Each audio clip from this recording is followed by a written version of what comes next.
Okay, abatwala ku Moon TV woli we tuli mwasuze mutya baganda baffe mugamba mutebagita program Lucha Extra Monday paka Friday tubeerawo nga tugezaako like tukwasaganya ensonga basically entertainment tusimbako nyesira mwe wale kutula bamba tufula bamaanyi mwe ensonga laki tuzikiza obuli tubeereza mwe tuyiga buli kisoboka okulabika tubatuusaako ekisingo beere ekirungi Feriza agemanya gange nga bulijjo nkwani muganda Sir John Bosco olwaleero bikyuseemuko ndi n'omukulu Ronald Mayinja exclusive gwe tugenda ogezaako like waya muko na bingi ayimboje tugenda okoma wegenda bampanvu wanvu muko naye njagala mujinyumirwe nze byange mwabimanya sireta kintu kitagattako abolaba nga nkoze exclusive mwezi nyizo okola munga binezi bazansonga so ku mundi guno bingi tugenda okwogerako go mwana atandika endongo ebyokuyiga bingi obolya byolina okuyiga mu abingi buli omu byabadde yeebuuza tugenda gezaako like waya muko naye embozi yakafubo naye tugeze kulabika ntufuna kye kiva gyali ekituufu oleme kuwuddisibwa at least ofune ekituufu okuva mu ye dakika ng'embiri kakubuzeeko toke tugende mu nsonga endala anko obulamu butambula butya obulamu bulungi tubale kwasaganya ndongo namwe mwebale kwasaganya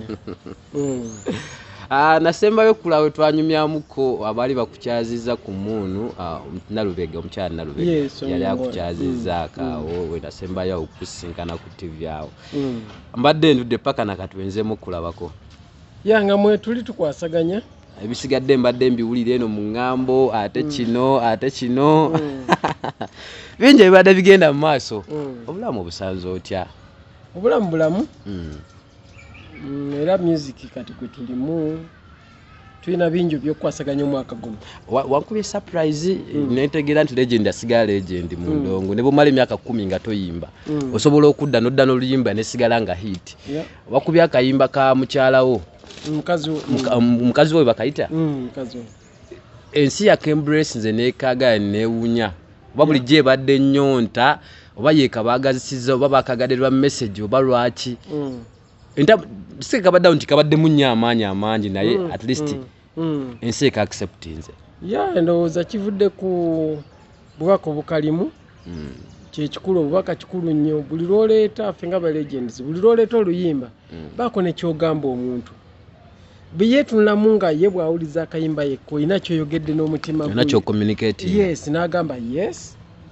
waliwo ensonga waliwo point then atandika okuwuliriza naye naafunamu ekyokuyiga okay bweyanjulira abatulabo babuzeeko mu TV amanya ndi Ronald Mayinja ndi muna Uganda omuyimbi okay tugenda waya muko Uncle Ronald Mayinja embozi jja kuba mpanvu wanvu muko nebirala banalebuzo mina misobodo geza kulabika nti mubuuza inamba y'essimu eri awo bisinikiwe n'abasobodde okuddamu mufuna ajja kuddamu byanabasobodde okwogera wabula nyongera okujjukiza ng'enaku z'omwezi 8 March tugenda kubeera ku Serena Hotel ne Ronald Mayinja experience bwe twadugiyita Ronald Mayinja 47 so nkunga buli munna Uganda ogendeyo nze kenyini ngenda kubeerawo wali omuntu tugenda kubeerawo tugeze kulaka nti tuwagira Ronald Mayinja mu ndongo we tubatandika soko okunga abantu ku kivulu tuyoke tugende Banange banga limaze mu ndongo nyinza okugamba nti wali yali andabyeko nga nnyimba kikyotegeeza kubanga sikola nko ku shonga gye ngenda kola ku Serena nange kennyini njitya njagala ebeewo kuba yesho gye nsinze okutegeka yesho gye nsinze okwagala bannayuganda balabe teweteekateekanko nga bwe weteeseteesereko nga bwe neeteeseteese ku show ya Serena so nsaba abantu bonna bajje okuyingira gigenda kuba emitwalo 10 tebo ya milioni 3 abantu abamu bagamba lwaki mitwalo 10 nga tewalo badde embira mitwalo 2 mutwalo ensonga eriemu nti expenses za Serena nyingiko nyingi omuntu olina omuteekateekera watudde ebyokunywa kuba omuntu wa tebo tosobola giteekawo nga njereere ate tojja kuteekako butunda era kwetaako ziri ezaffe ezabakolamu kakati nina okutegeka obulungi nekifo kyennyini n'expenses so ogenda okulaba nga yesente zyogenze busaako naki bannayuganda badigizeewo obusente butini ndabyaddala nga basabe na butini mbasaba ku Serena nga 8 tusisinkaneyo ejogo likome ejogo likome 47 years of Ronald Mayinja ejogo likome ejogo likome yekosa ati batugitumye Ejjogo likome. Abavubuka lero mugendo kakasa nti abantu abakulu babawaamu. Omanyi edda twalinanga omuzenga muzeyi waba avudde waka. Odda mu ntebe ye n'otula ne wewangamya bw'oti otandika okumugegenya eddoboozi lye. Mukola kyawo. Nga taliiwo. Naye kati oba okyagegera n'ogenda owulira geeti nga yeggula eri. Ayaya n'olyoka odduka. Gamba mulimu so kashitegeeza ababadde bawangamye mu ntebe. Tugende 47 years of Ronald Mayinja. Ronald Mayinja at 47. Serena Hotel. Tugende tulabe sheyo. Ejjogo likome. I believe you are going to do it. Ejjogo likome because abantu bagenda ne banyumya oluboozi. No gamba naye Mukama mpeyo show abantu abalabi batuule wali. Nange nzira wano ku stage.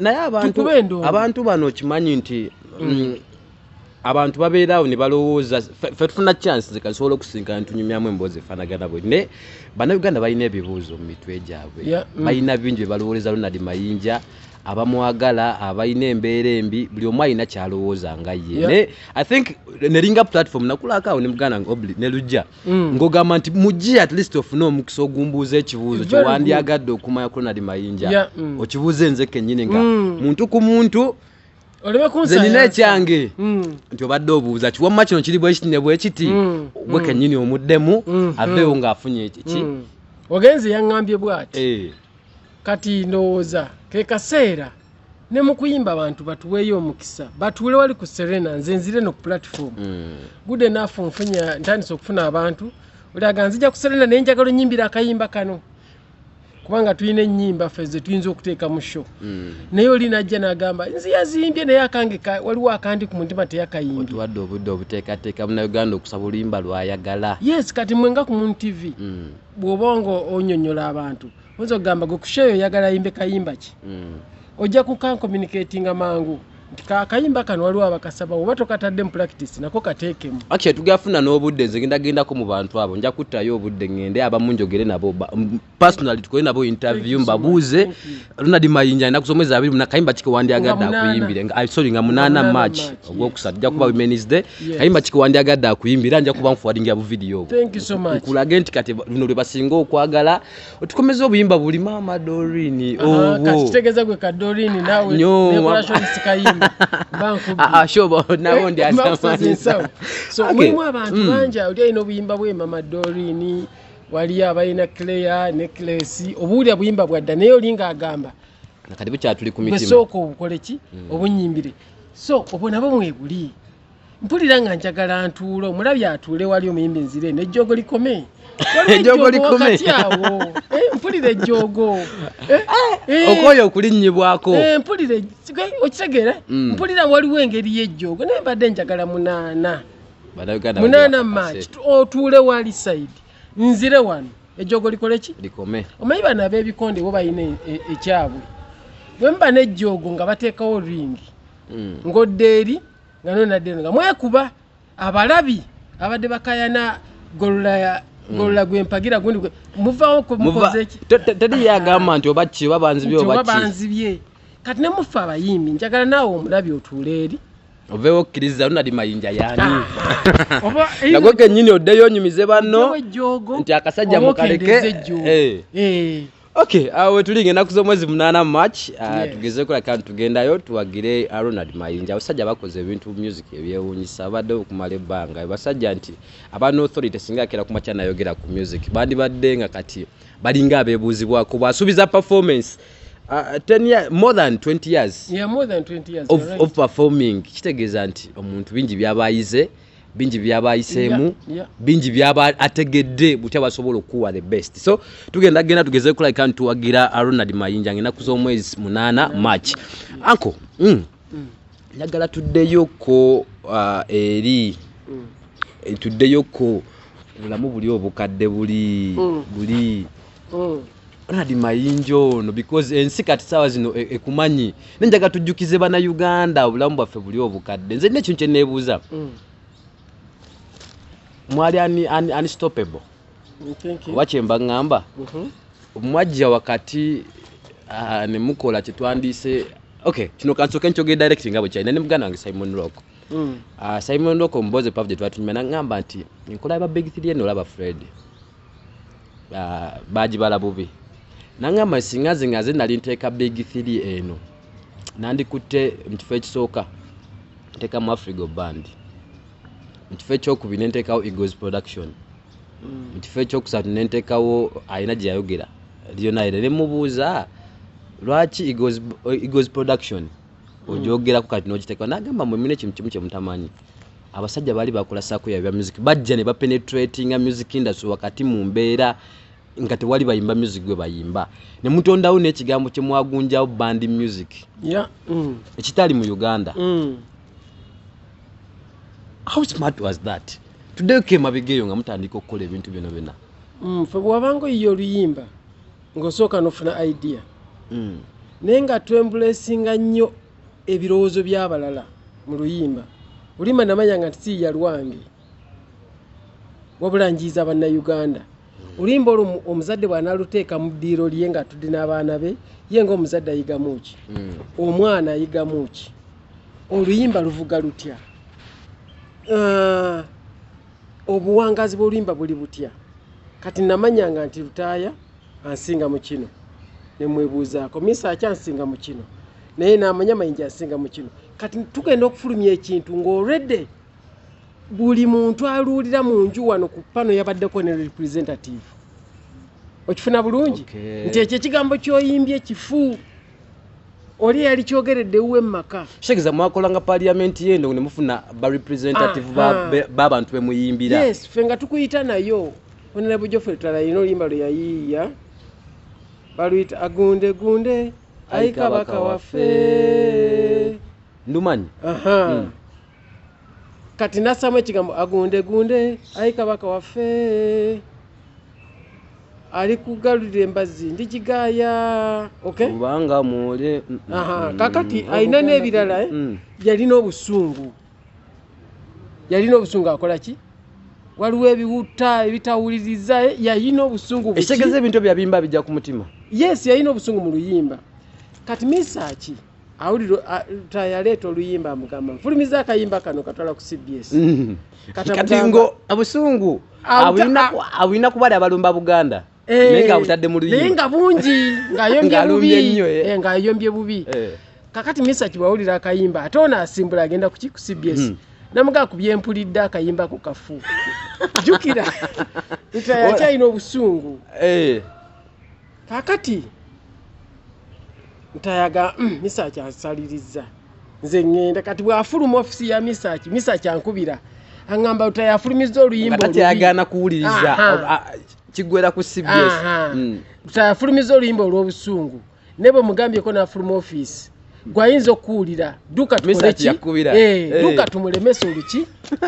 nali bunamwaya ku hoteri yange nemugamba atuusa nemugamba ndi mu ofisi kalenda wo naye afulumye simanye bafusimbudde wakyali mu parking nasimbula emmotoka okuva ebunamwaya nenjireeta paka kalenda sanga otaya atudde bwati mu mmotoka yamenya omutto ndowooza ngende ku CBS sigenda awulira alina munne kyamugambye alina ekyo kyayagala kati ono ankubidde kati nenyingira wasooka mukubira simu ate Mesach bwaŋŋamba nti oluyimba lubi none ataddemu ebigambo bya busungu kati nasibira ku motoka ya lutaaya bwenti noga kimwana gyetuli banga bavudde mu studio nanga bavuddeyo naye bafulumiza oluyimba olubi nagamba kiki nemugamba luteekemu mu motoka ye mwennyini mwe twaluteeka notula mu motoka ne muluwuliriza nemugamba lubi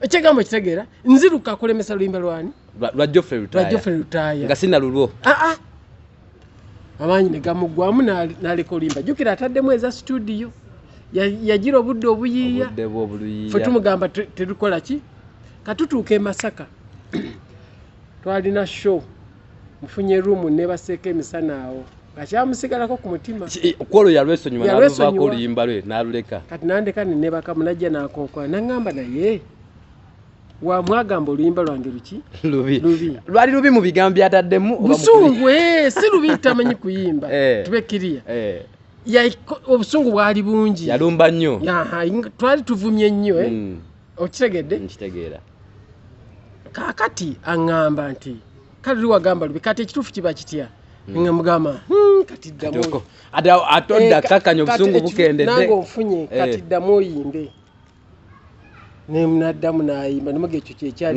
nga muli muluumu kati sazaamu ekyo natulayo naddamu nasiza bwawandika ekyo statement gyewakola mbi gamba nti oli kitaffe mu buwangwa ffe tuli baana nagamba ekigambo kyewakozesa wali nti oba embwa zino ekyo kyali kiba kisu that's not our thing ffe nga si a theme gye tukola ki nagamba kati kyekino nti you see that's how communicative bwetto bwetwakolanga ki bwetwalinga wow. So nti okitegeza oluyimba lwa Mayinja lwalinga lwa Geofrey lutaaya olwa Mesach nga lwa Mayinja era Mesach nze nga yanteeramu amaloboozi ne Sserugga kubanga mu backups balungi mu kuyimba ne mu backups lutaaya programming nga mulungi nnyo programming y'endongo nga bwenevuga etya ebivuga nga bwemakuba olimba mubaamu obudongo n'ogamba parararara papararara parararara kati ng'ebyo Geofrey yabiyiya kino kisooke wantu sewa kagirebe kati kakuliyetinga omuntu nti buli wawulira ayagala okukaddiya that was Geofrey then nze ndi mulungi ng'ompadde topic nti njagala tuyimbe ku kino nekino tukitandika tutya ocreatinga ongamba kino nekino kiri bwe kiti creatinga nendowooza ko byonna because when I'm composing nina okuyiiya gwe njagala owulira otya omuntu gwogenda okukiwa oyagala awulira atya nze already nkiyiya gwe n'okiwulira naye nga nze bwento bwe nayagala owulire I put it in a tone and in the wording to create your feel you understand kakati awe wavanga ennyimba why because mwine ennyimba ze muyimba kati nkyokera kumakya n'owulira Geofrey lutaaya ng'ayimba wala yoli minsi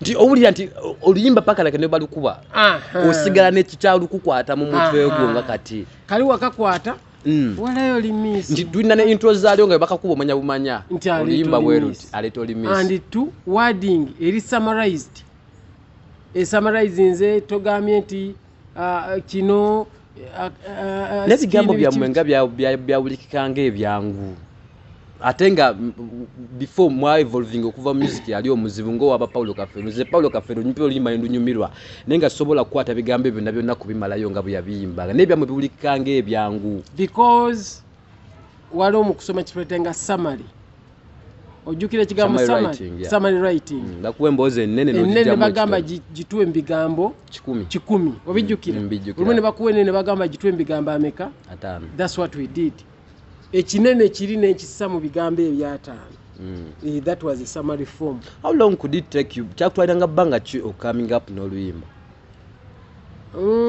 I can't say kubanga waliwo topic eba sensitive kati okufuna ebigambo ebigisummarizing mu bigambo ebitono kintwalira obudde wabawo topic ngeri too sensitive kati sensitive topics ngezo Africa teryayamba ani agula ensi batugitunda naye atuweeza wamwabuze katugitunde mu bibajjo bajjo awo nato nayogera tunamanya luyimba kino tugendako naye okyawuliriza wabula gye tulaga teryamanyiyo bwe tulikwata omusimbi gwaffe Africa teryayamba wonna sikugamba ekintu neki naye ng'ate omenye kigambo ku kigambo.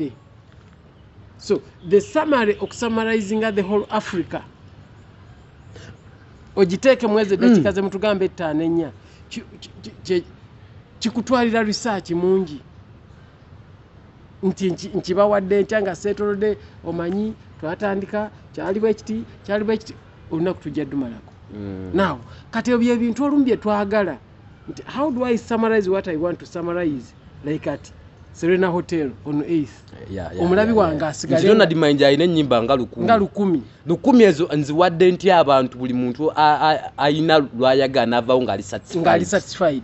Tinga sente ebigambo bye nayimba mu nnyimba 10 yonna ne mbiwa omuntu package. Yes, package. N'avaawo ng'anyumiddwa. Edda twabanga ne musical shows wabaweza abajime Katumba mwali batomu nga temunazaalibwa wabanga weza eri wamala ne kati shows ezo tezikyakolebwa.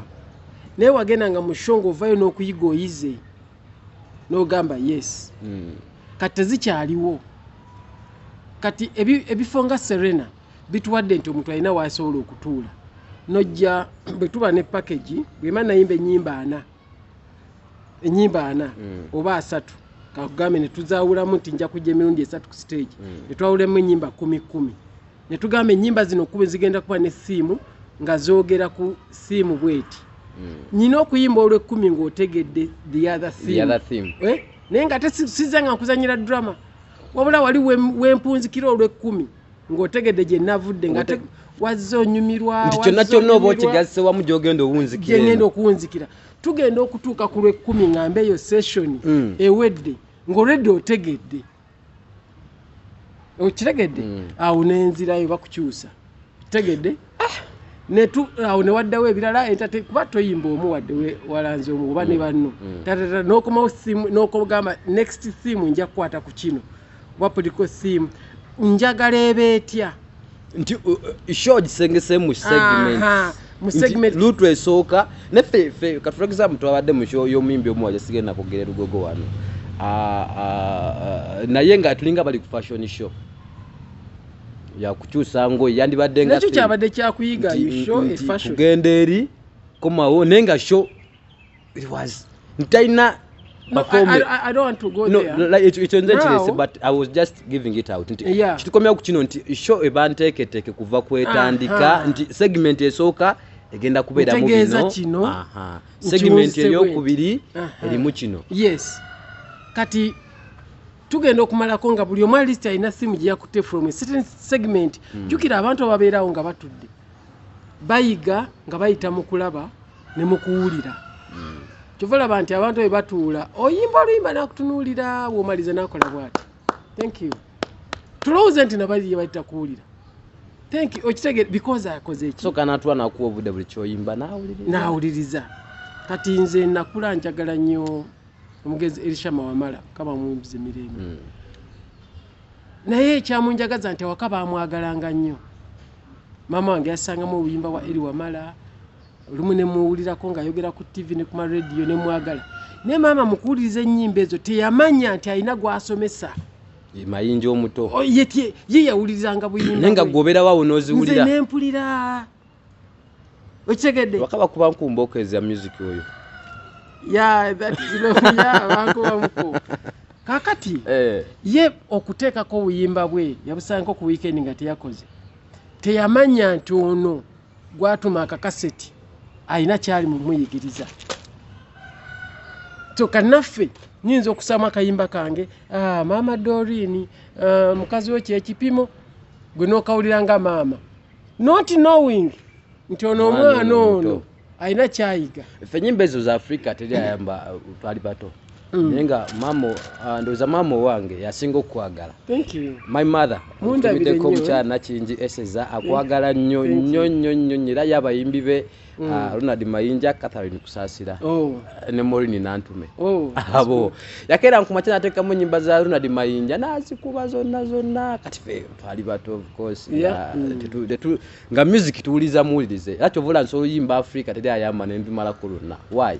Because yalinga ng'ombe waka Mayinja sule kiti oyo gochikuba muganda o byebigambo mama bye yangambanga nganwana ne muto wange nti ennyimba ezo nzimanyi because zavanga waka, not because mama we yakugamba nti ziwulirize ye yateekanga muzize anayanyumirwa naye gwe ng'omwana gwe nakyo okola ki kyempiikinga. So that thing tulina okugitwala mu maaso. Byonna betukola tumanyi betusomesa. Okay. Anko oyina kintu kyogeddeko nti okukulyetinga oluyimba olulimu olulungi naddala nga zino za Africa teri ayamba kyakutwaliranga time.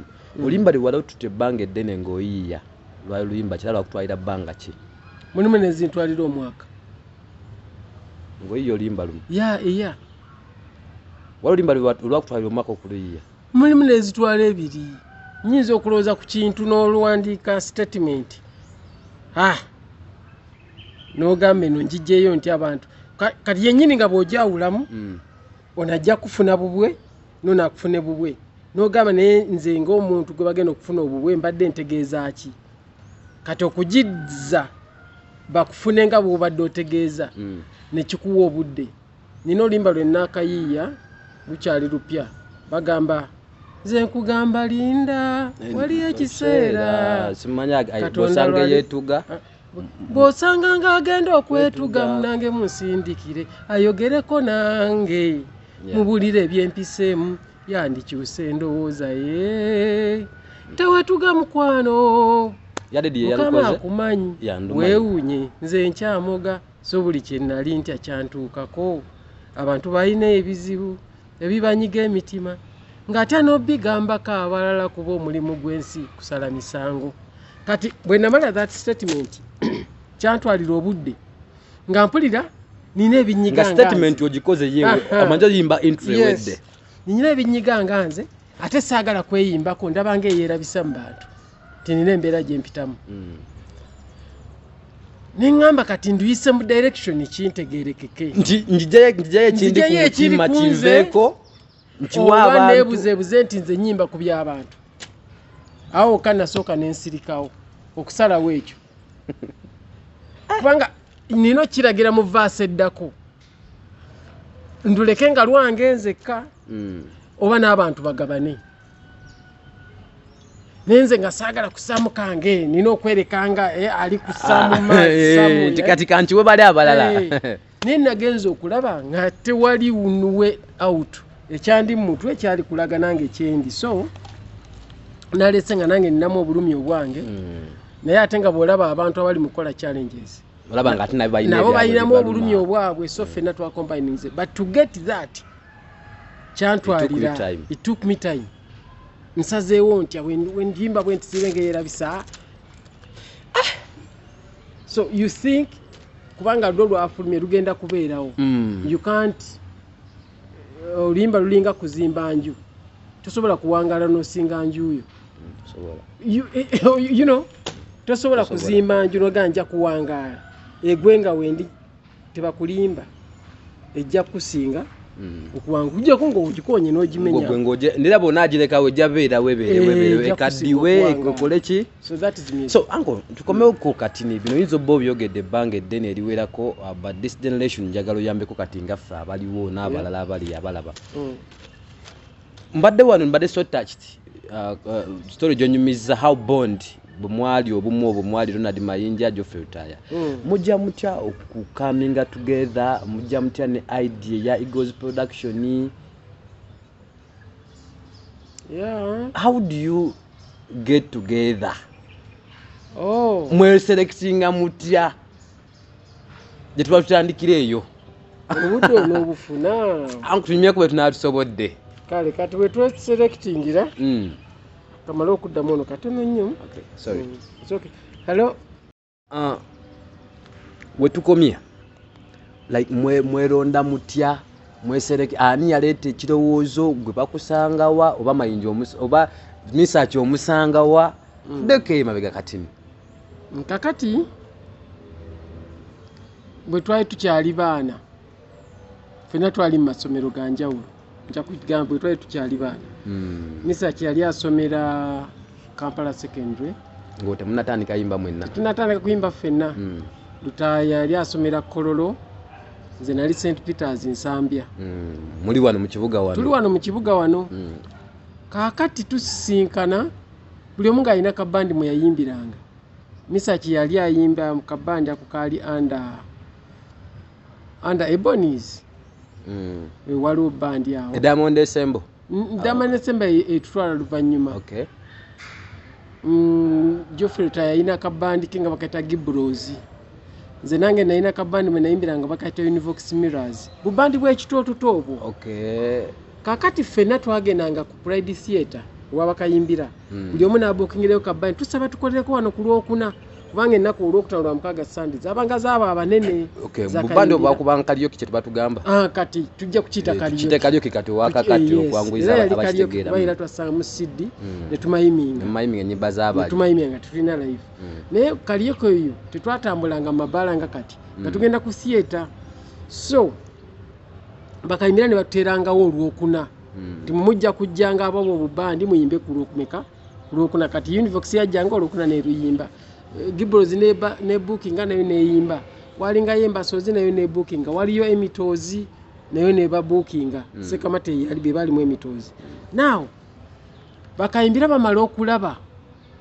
obubandi buno bagane abaana bano mulimu abayimba ebirungi mulimu abayimba ebikyamu tetusobola bagata ne tubakola mu production ne tubakolera production ani aleeta ekirowoozo ekyo Senkubuge Benoni Charles James Senkubuge Benoni bamita Benoni Kibuuka era naye wakayimbira so bakati nga kayimbira bakireeta Charles James Senkubuge siasa mwami Andrew Benoni Kibuuka mukula Roses Matovu Joy be bali mukayimbira kati bagamba abaana bantu bayigirize stage bweyina okuba kati mu Univox balondayo Ronald Mayinja jangu ku pano wa Mesach balondayo Mesach Gibrozi balondayo Geofrey lutaaya emitozi balondayo Grace Kamati okitegedde muweze bana temwemanje mwerabangako tetwemanyi kakati gwe represent naye eri bwobayo ne banno basatu babiri bewaleseyo bayite wagatte kukikupano naye Mayinja wabayo ne banno bayite bolaba naye kakati tugenda okumaliriza nga batukozeemu show yanyuma ku Pride bayagala kikola mbukozi kwolwo kikola mbukozi n'okutuyigiriza kubanga bo bali banyini industry kaga tulina okutendeka abaana bano bazanyenga bulungi bitatuswaze so ne batraininga kati show ne batugamba bagenda tuwa weekends bidi weekends Friday Saturday Sunday nga tuzanya abadde balina olwokunaluka ne batukubirako awo n'obulango bona abantu ne bajja audience yaabwe mu bufunze ne bagitukwasa tugenda okwaliza Friday Saturday Sunday abantu banyumirwa ne bagamba akula okusaba kw'abangi tubongeddeyo ki weekend emu ne tukola weekends 3 katugenda okumaliza weekends 3 ku Pride Theatre nga n'abantu waliyenga ab'Emasaka nga baga naffe bajjeko eno batuzanyiremu ab'Ejjinja naffe bajje batuzanyiremu Mubende naffe batuzanyiremu n'ebitundu ebirala batasobodde kujja ku Pride Theatre nga waliwo Bwayisa waliwo Holo kati bagamba tugenda twongeremu mutambule n'ezitours ezo tugenda okuva mu tour kyonna kyatwala emyezi emeka 3 tugenda okukomawo emyezi 3 nga bano bannaffe abatatwegattako bafuna ebyokukola ebirala babivaamu mwali mubalidingirako twali tulidinga tugamba kati omuntu akoze atya jukira kati nkiweddewo ekibadde kibayinula buli omu kati asigadde ku bubwe ne bannaffe bakola ki babivaamu dda kati Katolubwama najja n'agamba nti abo abaana balaba nti Senkubugenze bampe nja batambuse mu kibiina kyange kya Diamond ensembo munanga bumwali nga betwali atukwata kitola atutweka mu kibiina bakiyita Diamond kati mutandise okubondinga ebisebe bakati binafukana ba mikwano awo tufuuse ne mu feed twalinga ba mikwano nga tutuyimbira wamu tugenda okuva mu kibiina kyawamu nga tufuuse ba mikwano ddala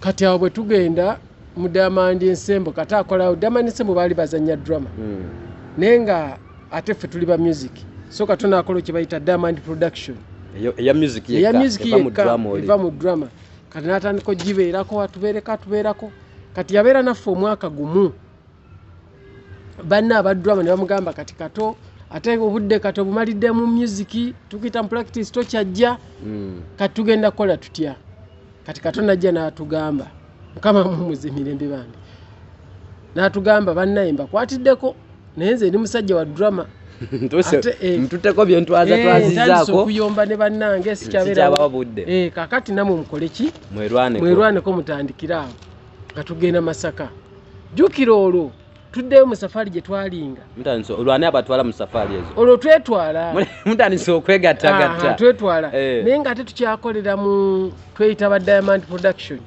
ate nga eyo kampuni yono atutadde ya Katolubwama twayitawo ebbanga n'agamba ssebo bakulu kampuni mwe mubuli yange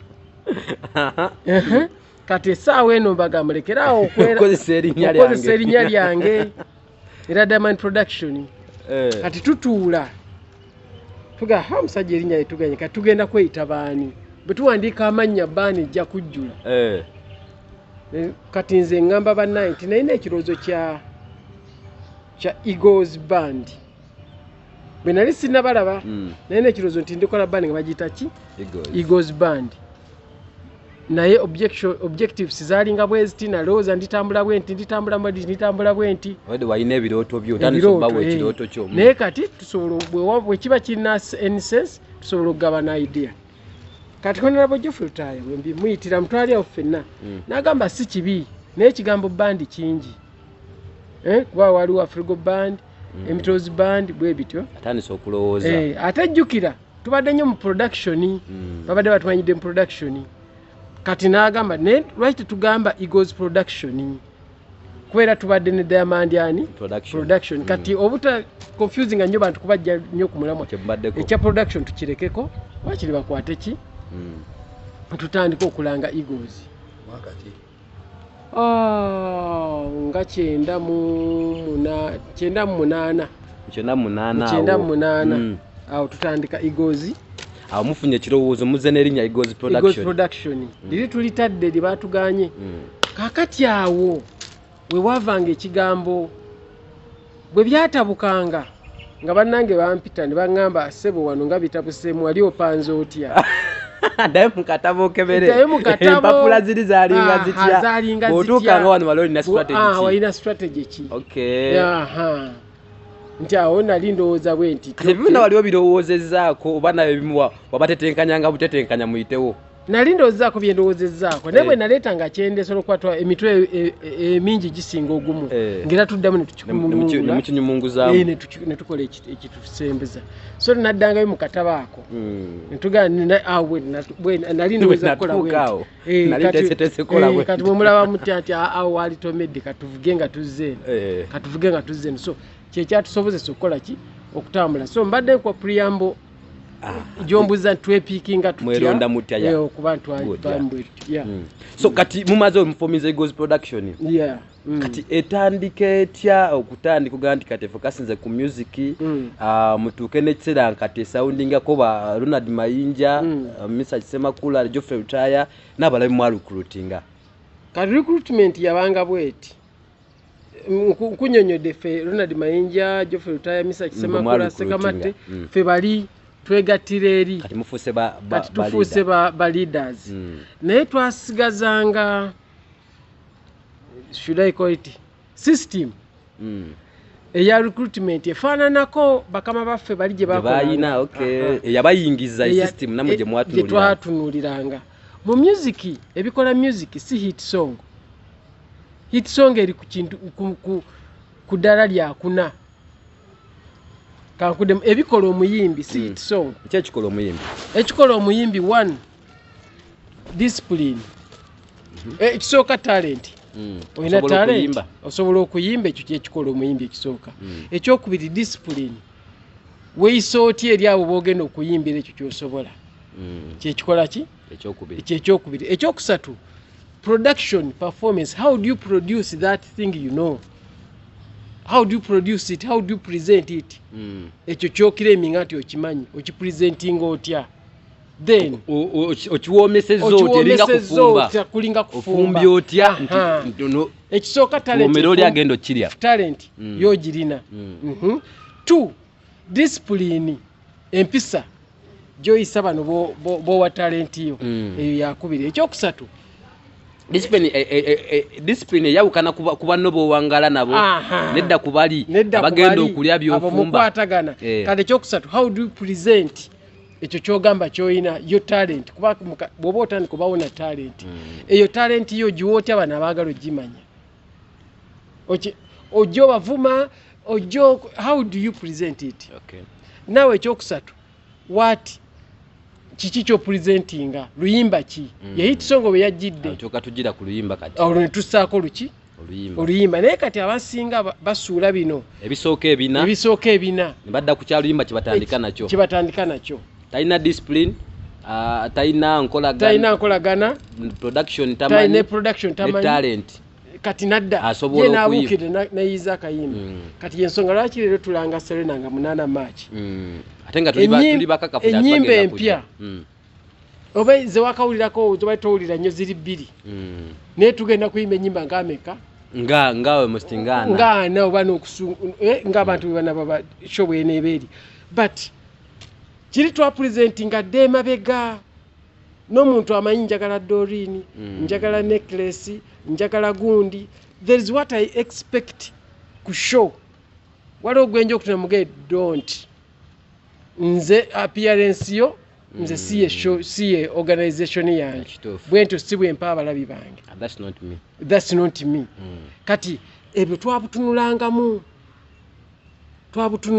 nnyo yeri recruitment gy'oŋŋambye nti natunulanga muwala ne ŋŋamba Maureen, okay, nga tonnambulira bw'oyimba nze nsooka kukola bamu bino. Okay, kati abaana abo bayingiza abakathe Catherine Kusaasira, aba Irene Bastacia, aba Maureen Nantume, Sekyewa, tukomewo kwabo kati bo mubajjawa okubalonda bayingiza Eagles production. Twayitanga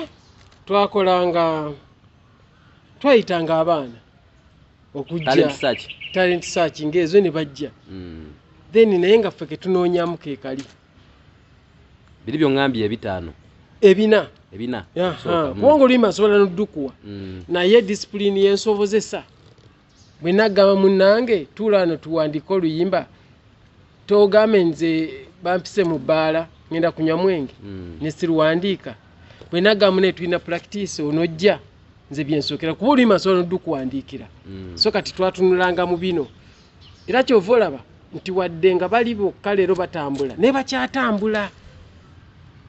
Omuntu bwagula Maureen ku mbaga teyeekanga taba disappointed bwagula Carol Nanto ku mbaga teyeekanga Catherine teyeekanga. So eri biri byenkugambye ebisatu yalinga criteria wakati mu nkolagana eno ebisinga okwawula abooluganda baba bakyala sente ekirala ki ndowooza bibyo bisinga ne discipline kwa muno tujja kwanga omukuba agakondo lwa maintaininga mutya ebintu bino kale tusooke tubine ebibiri kwa discipline tukira kyo olaba ali basobola balonda kya discipline kyaliwo mwalwananga mutya ku nsonga y'abakyala ne sente obutabakutulwa mu kubamenyamenya mu kibiina kyammwe. Olina okuyiga okwawula ebyamaanyi ku bitali. Kikyotegeeza olina okuyiga okwawula okulemera ku kinsonga kye yakuleeta. One, olina okumanya nti omukyala oyo mulungi naye si wange. Ekyo ino kikkiriza. Omukyala mulungi naye si muki. Nze Mayinja naye oli wa lutaaya. Oli wa lutaaya.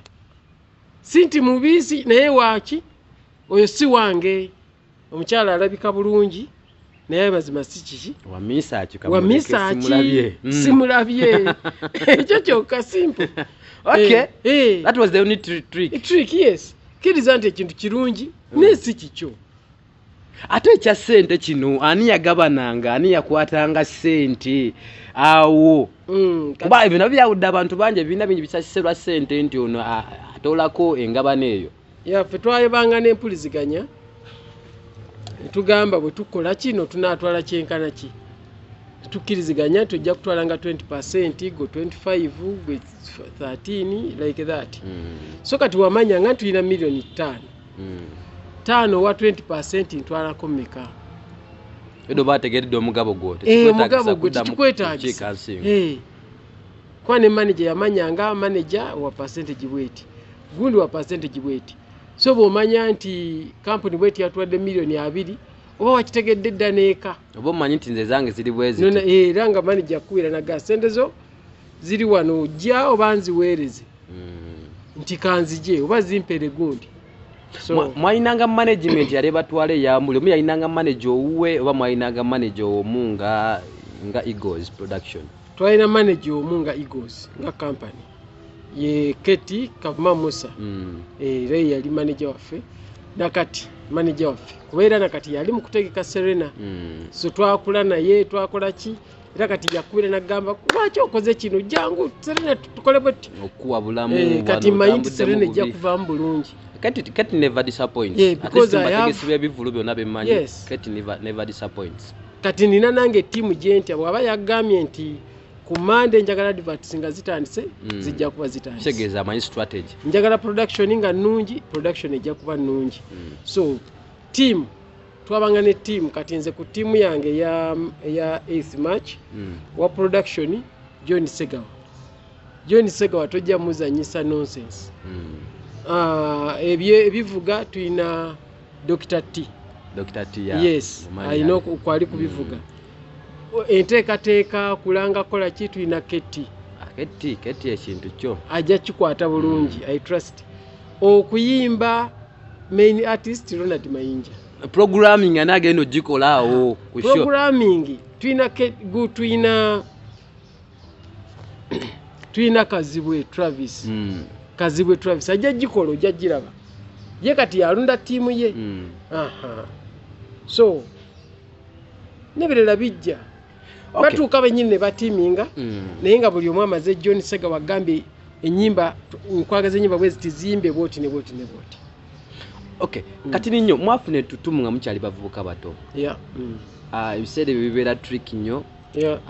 Of course ebintu ebitandikirwako muvubuka because mwali bato ne mugenda mufuna erinnya nga muli banene. Musurvivinze mutya okulabika nti system eno mugiwangaliddemu obulwadde ebiseera ebyo obulwadde bwali bungi nnyo till now. Let's advise abavubuka because bayimbi bangi katafunamu erinnya katini ogenda olaba nti ekikazi kyamuwasizza mwasustaininga nga tya fm gye mwalina yali yamanyi bwetyo. Kyenyinza okulaba ekyatuyamba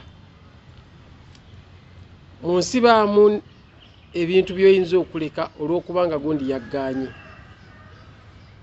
Si nti obadde tobyagala naye n'okireka bulesi kubanga gundi yakoze eki yakiŋŋaanye. Katwalina bantu nga bakayimbira, twalina abantu ba John Segawa, twalina abantu twabanga n'abantu nga nzija nkyagala kuba naffe twaliko abavubuka. Ebbugumu eryo n'okireka bulesi kubanga Senkubuge yakoze eki? Kubanga Senkubuge yagaye don't. Tojja mubuuza why. Era ojja don't. Negobadde oyagala nakwita nakulabye n'omuwalo naye lwaki temuleka ebintu ebyo. Omuwala agenda okulaba otandise okwebuzaabuza. Tokyamukubira. Talina kye yakola, talina ki because yakoze eki? Yagganye. Kati ekyokubiri waggulu nja kuteekayo Katonda yatusaasira. Maybe ng'ayita mu bantu abo. Naye twabanga nnyo n'okutya. Nze kaakati eri abantu nga tebasobya kati Charles James Senkubuge tasobya. Mu maaso gange mukama wange. John tasobya mukama wange. Abe Mukiibi, Maria Mundagire, Andubenu Kibuuka. Kati tasobya. Sobola okuwuliriza byeyogedde ne bw'asirika mba mpagira ye. Because ng'oggyeko bakadde baffe abantu abo nze banguluminga mu Kampala. Kubanga ng'oggyeko nti nze obudde bw'okujja mu ndongo awaka twatolokawo butolosi. Era tetwali na nkwatagana n'abazadde baffe olw'endongo. Kati bano be twasanga eno baali balina right okufuuka abazadde. Singa baatugamba mutamire twalitamidde, singa baatugamba munywenjaga twali ginywedde. Ne baatufuukira abazadde abalungi. Up to now bwema nkola show njagala okulaba Benu Kibuuka nga atudde wali, Abe Mukiibi atudde wali, Senkubuge atudde wali, you know, we bali bakoze eki? Batudde. John Segawa, Maria, at least there is a table. So such people batukwatirako nga Katonda ye mubeezi waabwe. Wow. Yeah.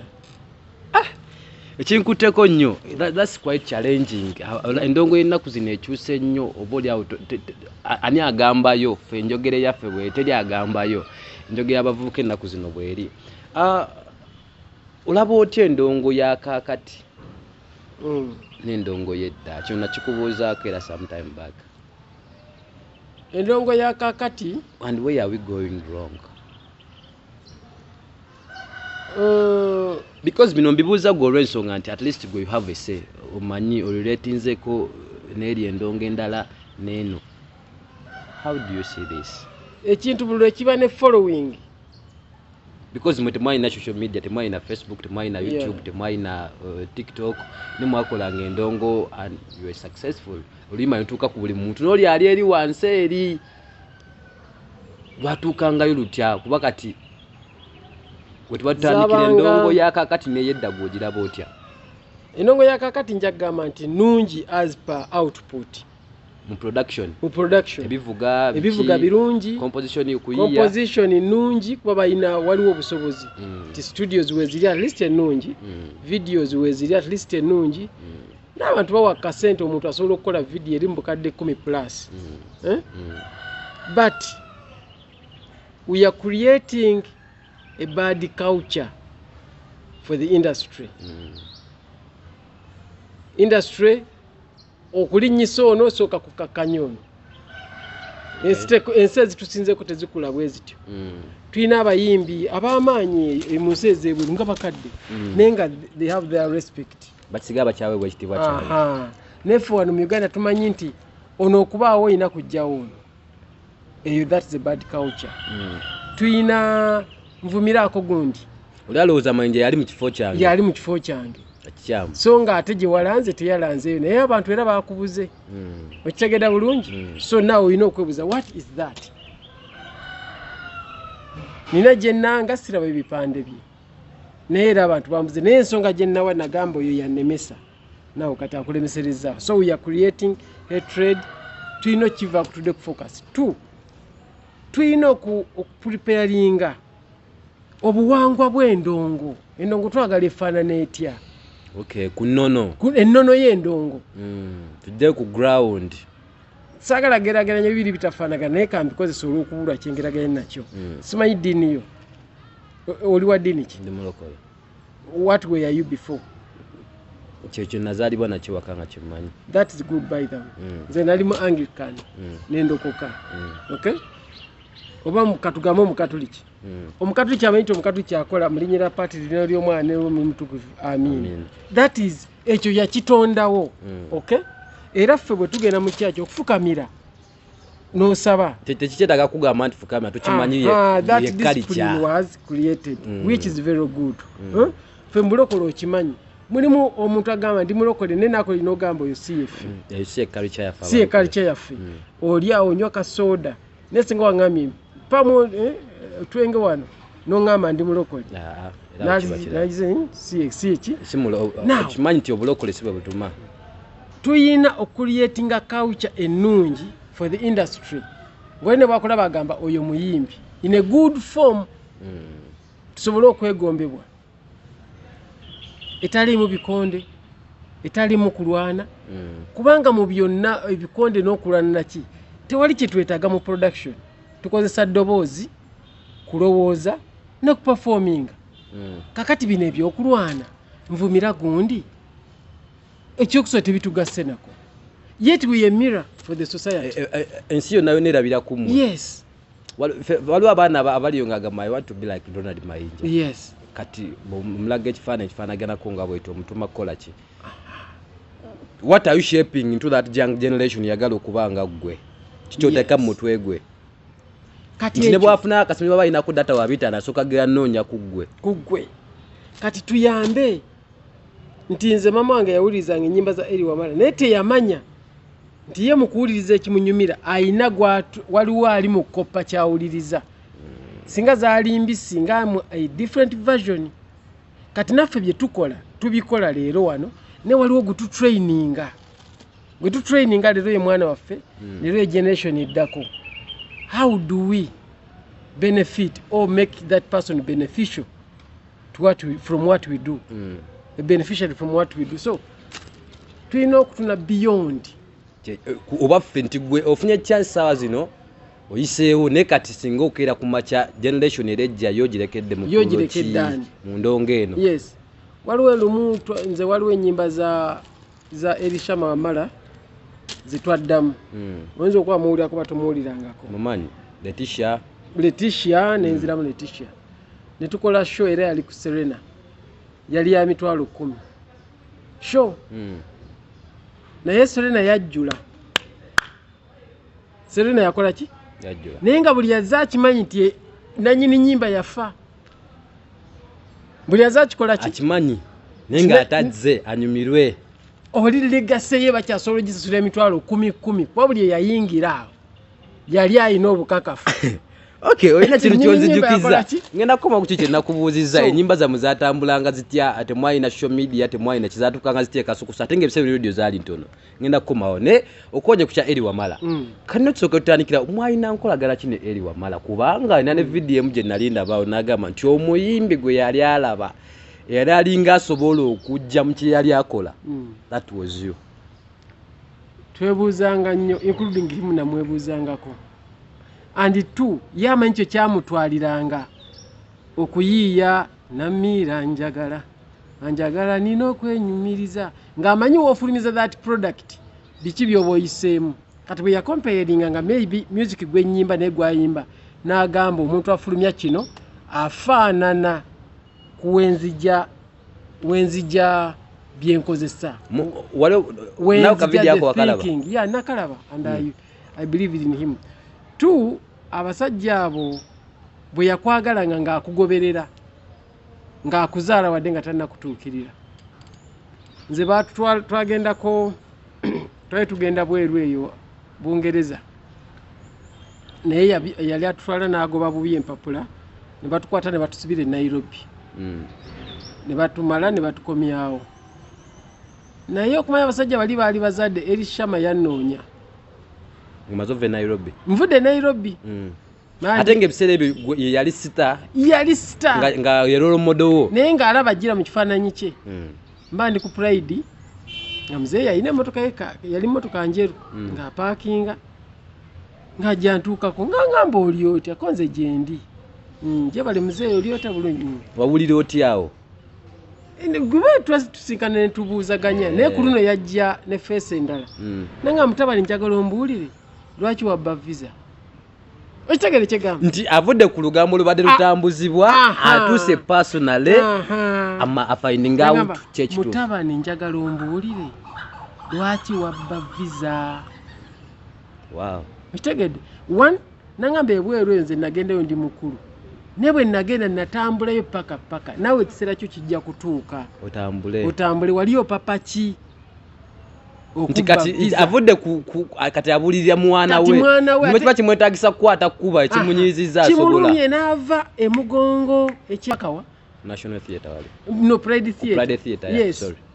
So twagulumingibwa abantu nga oli bwakwagala akulumirirwa ddala.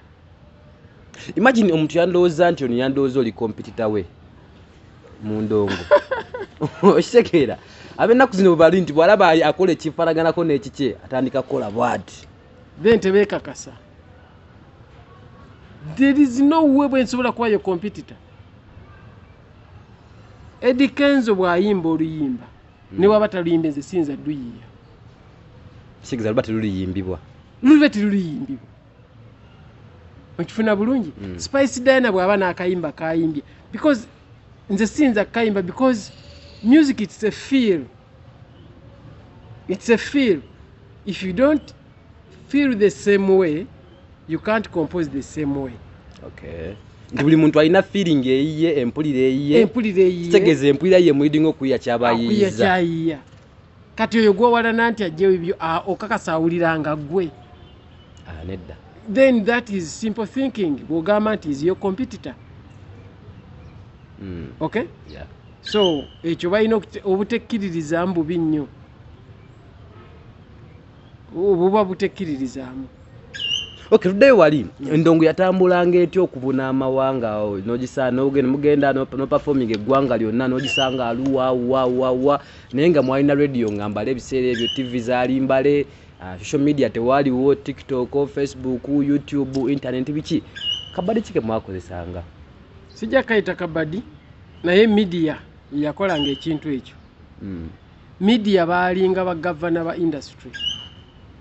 Media eyo gy'olaba nga bwe tugamba amasiga gali 3 agafuga eggwanga. Nene media yali singa bakola omulimu omutuufu lyali badde siga lyako. Lyakuna ne tugamba tuyina parliament, tuyina executive, tuyina judiciary. Parliament, executive, judiciary, parliament. Twalitaddeko ne media. Because they can shape the nation. Kati ba media shapinganga waje tulaga media teyalinga Mayinja mukwano gwange owa media yabanga ne programu ye ntinze programu yange ensomesa ku bwa bulimi so wowe oyagala akube mu programu ye gweyimba ku byobulimi tekijja mwetagisa soka kugamba nti mpayo kompadde nkukubera ajja kukuba bukubi yejja byasomesa biwuliriza mu bulimi bwe programu byoyimba bigatta ku bulimi bwe oyina kyogamba abalimi era bwona okagira jaga enkumbi eyamba kayimba ako ne programu ye kajja kukola ki kajja kuyita era ajja kama kitinga abalimi bonna bakukirize bwona ogamba bya busuubuzi bwakayimba nga ali ku pano y'ebyobusuubuzi nawudde n'omwana yayimbye ku byobusuubuzi wera bakafero singa ojjukira sebata yayimbako enkumbi eyamba I don't know, I'm talking to younger generation yabizimba nga n'amanya nti awakuttewo ayina jjo mulanga kafero n'ayimba abasuubuzi simanyi batubba batunda ebyo simanyi ekintu kyoguze sente nojet budyumuula ebbeeyi ekyogono kyamuguzizza 10 bwotuuka kuba kafeero n'ojuumuula kakati yo naye n'amanya kati wawulirizanga media n'ogamba onaakuba laavu nkubye ntya kayimba kawa laavu katuule mu programu ye wamanyanga sho ey'amaanyi gy'olaba eyinza okuyisaawo ekintu kyo nga weetulamu ga nina obusobola okuwawa akawange agendaawo kubajjukira pulezidenti yabanga ne theme gwe gy'otajja ku breakinga gwe waba ye yabanga ne theme n'agamba nze nyumya ku baana bawala kitegeeza buli luyimba olw'abaana abawala nze nja ddukuba era Mayinja bumanyi tolina luyimba lw'abaana abawala oyo omwesonyiwa era gamba kayimbako kakwata ku kintu ku bya bulimi nti kawe buli munnange okitegedde ndi wa busuubuzi nti akayimba kakola mu programu ya gundi bya bufuzi nti comedians likajja kuyisaawo okifuna bulungi kati kyabanga kuffe musajja oyo bamuwuliriza nkoze nti okuyimba akayimba akagwe mu programu ye so kati ekyo byemukobe bannange era kakati ngamba abalimi nga mbabuulira kino n'akayimba kaakano n'akabawa kati gwe wagiranga ebyobulimi biyimbeko ntya sobole okutula mu programu ya gundi nobiyimbako ate bino ebyobufumbo mbiyimbeko ntya tula mu programu ya gundi n'ogirako era yeyagambiranga nagamba munnaye nze ebintu byo programu enjogera ku fumbo naye siwemula kati akayimbako sigenda kakuba for that olw'okuwemula kati kigamba nti media esobola okuba essiga eryokumeka nga yeetutte naye kati we are influencing media n'osanga omuntu omu pulezidenti omu ng'alina emiromo 6 yayogera ku bulimi yayogera ku bulunzi yayogera ku ki yayogera ku ki if you pretend to be everywhere you end up being nowhere okitegedde kati media ekeera kiki ekiriwo gundi yavumye gundi n'abadde ayogera ku byobujjanjabi n'akyuka nadda ku ekyo yavumye oli yasigala ng'agamba kati bwegyo media bwe ya influencinganga society ligamba nti lyatubeeredde essiga eryokumeka eryokuna singa lyali fundamento ne likola kirina okukola naye leero nsobola okulaba omuntu abadde akola ku programu yonna gy'akolako ne muwa ssente n'ayisaawo oluyimba lwange nga liri ku kirala nnyo akola bya bulimi n'oluyimba lw'omuwadde lwa laavu netuwululira mu sho nkayingiridde mu kayimba kalungi nnyo kati kitegeeza naye bali baabanga n'ekinyusi you just cannot waliwo omusajja bamuyitanga kalungi kabuye yakolanga mu New Vision kalungi kabuye oba New Vision oba akyali ndoza bamugoba oba ya retiring naye kati abajournalist we batutubatya tebakyaliyo Eagles yali amaanyi nnyo nga buli mwaji wandikako kuba abamuntu abanga yakasente abamu ne bawandikako naye olunaku basitula omusajja bamuyita kalungi kabuye n'atulumba ku Pride Theatre twali ku ewaya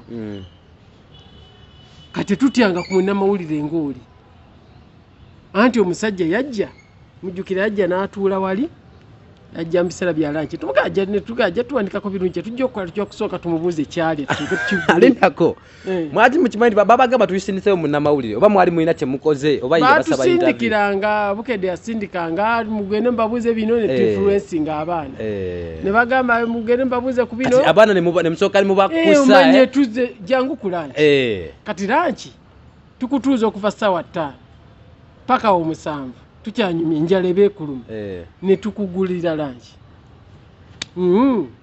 bw'oba onywamu kabiya ne tukakola ki ne musoka muwe embeera emwagazisa buli kimu kuwe embeera emwagazisa ne tukuwa ebibuuzo bye twataagala otubuuze okitegedde ne tukuwa ebikuyisawo byeki ebituyisawo byokka wavanga wogeera olipootinga bulungi kati ku luno batusindikira omusajja bamuyita Kalungi Kabuye mujjukira ajambadde tuwaye wano wewa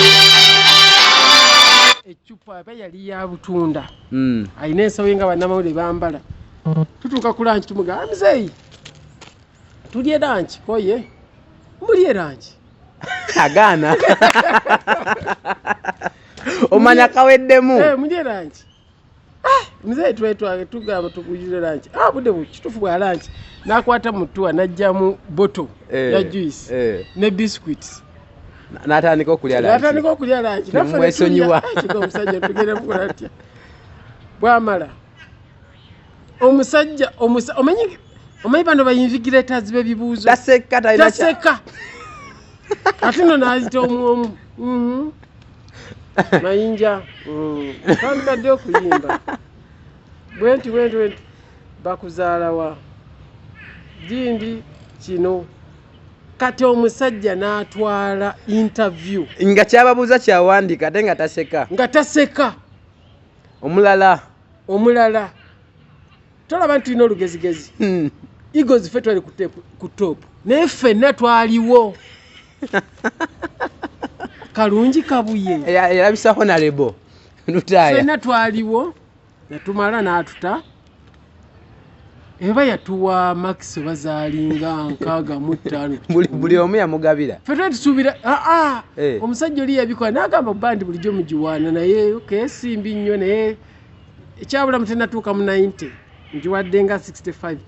awo wennyini bakumpewo yakuba page za New Vision mu New Vision mu yakuba ga yaratingira basomi ba mawulire ratinga byalabye interview kyasinza okwocha ya ratinga byalabye yatubuuza nga sitwamanya rates ze bwazikola nagabwe nabuuza mu kino nemba ratinga bwenti kino nemba ratinga bwenti kino naba ratinze bwenti one you overrate them one you underrate you understand kati ngolaba nti munnamawulire ayinensa eyo ye media eyalingawo yandibadde nga ne bwakera ku matiraga nti ng'ogala Ronald Mayinja ayina ensonga lwaki ayogera naye kati ng'akwita kuba ye akuratinga n'akuwa ensi nga tebirimu na bias era twasirika tewali nemumanya wawe mulina okutereeza ne tumanya we tulina okutereeza olupapula twalusoma naye kati media eyajja yali influenced eva ne ku mazima.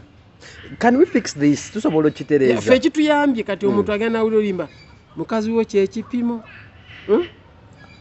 oba olimba oba mukazi wo olimba lwa Lord Fred Sebatta oba ennyimba za Frigo nga lulungi naye nga matovu tegaba ssente. I'm not saying that muzeeyi ajja kuntegera for example n'agamba tufiisaani Mayinja tetujja kuba Frigo batatuwadde ki kubata wali kaseni bagamba olubiri naye abantu ne bakuswaza nga ate mu field bo buli weekend bagenda mu Frigo nenga ku TV teruliyo kitegeeza either bali bakubuusabuusa titoli musazi mulungi kitegeeza otandise okwekubamu ebituli okwekubamu ebituli bw'ogamba abantu nti music waguni mubi nabeta kuserera ne bajja wechekingi either bategedde obulimba bwo. So it's media yali badde siga lyako badoga media ni badde siga lyakuna ya media singedda ku ngeri gye bagisomesaamu nesigalawo media esobola okuwabula gavumenti esobola okuwabula buli industry esobola okuwabula buli kitu nga teina bias eryo siga lyakuna eriwedde emiri.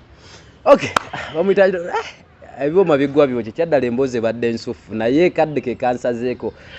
Nja munoonyako omulundi omulala tugezeeko like ntuwayawayamukka naye bibadde biwanvu byakoonyeko kibadde nga kyakulabirako gwalina kyopikinzeemu yiga naawe tasobodde kubaako nakyoyigamu maybe gw'olina ndowooza zo nga ggwe asiibula abantu obajjukize show obakunge ennaku z'omwezi 8 March oleba Moon TV sooka nsanyisa okuba ku Moon TV nsanyisa okubaako nammwe nga 8 March gwe gwokusatu basebo ne bannyabo egenda kuba Women's Day lunaku lw'abakyala tuli ku hotelo Serena Hotel mu Kampala badde nsaba mujje tunyumirwe music nga ate bwe tuyiga okuyingira gigenda kuba emitwalo 10 tebo ya milioni 3 manyi nti ye show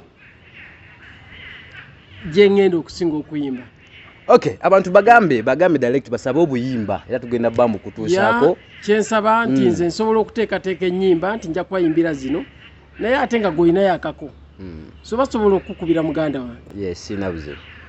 Basobola okuyisa obubaka bwona nti nze kuserena nnyimbire kano ne tuba ntubisa nabo mu program ne tukayimba okusinga omutulajja n'agamba nze nazze yayimbye bungi naye akange yakaleseeyo ng'atolo lunaku lwakugwa. Okay, era bayisibe ojolabaawo oweereza akayimba gwe koyagala omukulu kogamba nti ze byonna byonna abikole ne kasita talekayo kayimba kano buterevu nja bba nze kenyini obubaka nja butuusa mugambe nti waliwo yasabye kano ye kayagala omukola otherwise nze mbasibidde wano bagita program lucha extra Monday paka Friday mwekumire ku Moon TV kuva saawa 2 ez'okumakya paka saawa 3 mubeere bulungi mwiraba.